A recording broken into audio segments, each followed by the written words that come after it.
mararka badanaa waxaan arkaa Soomaaliya badan oo ku doodayso inaysan Afrikaan ahayn waxay si daacad u sheeganayaan inay yihiin Arab qaarkoodna Hindiya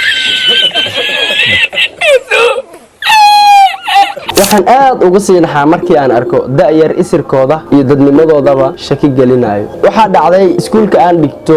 oo wadankan inaan yara doodnay xoogaa macallin Ugandis ah kadibna uu si kaftana ii weydiiyay macna jinsiyada ahaan Soomaali meesha ay ka soo jeeda isir ahaan inaan aaminsanahay inaan nahay dad Arab ah markuu sida ii weydiiyay xoogaa anigoo Afrikaanimada ka cararayo waxaan iri waxaan nahay Arab waxaan haynaa taariikho iyo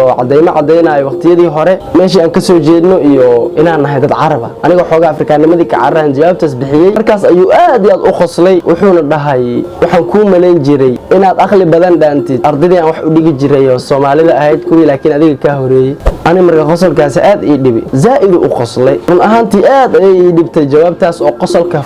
qosolka xitaa la dhihi karo jeeska ama qosolka zaa'idku u weynaa uu la socday aad ay ii dhibtay jawaabtaas aniga maalintaas kadib ayaan isweydiiyay maxaan anigu Arab ku ahay Arabtuna maxaysu Arab ku tahay waa su'aal aad iyo aad u fiican maxayse tahay fadligu ay Soomaalidu ku tuhumayso Arabtu Afrikaanimadana loogu cararayo markii aan isweydiiyay su'aasha horta maxaan anigu Arab ku ahay waxa ii soo baxday inaysan jirin waxaan anigu Arab ku ahay markaan eegay afar qodob deegaanka luqadda midibka iyo isirka waxaan ka la fahmaysaa deegaan waa meeshaan anigu deganahay Soomaalidu halkay degtaa la wada og yahay midibkaygu waa balaag marka xaqiiqada laga hadlo Soomaali midibkeedu waa balaag dad waxay ku marsiyoonayaan waa maarin adduunka laba jirto ama way tahay waa may balaaga tahay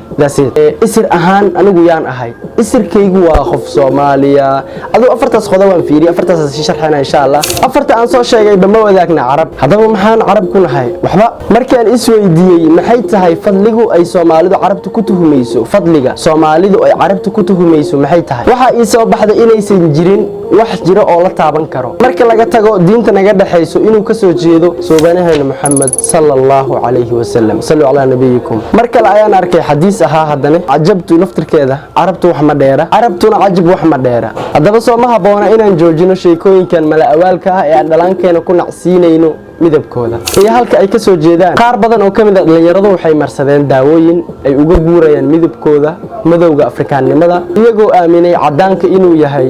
mid ka fadliga badan quruxda badan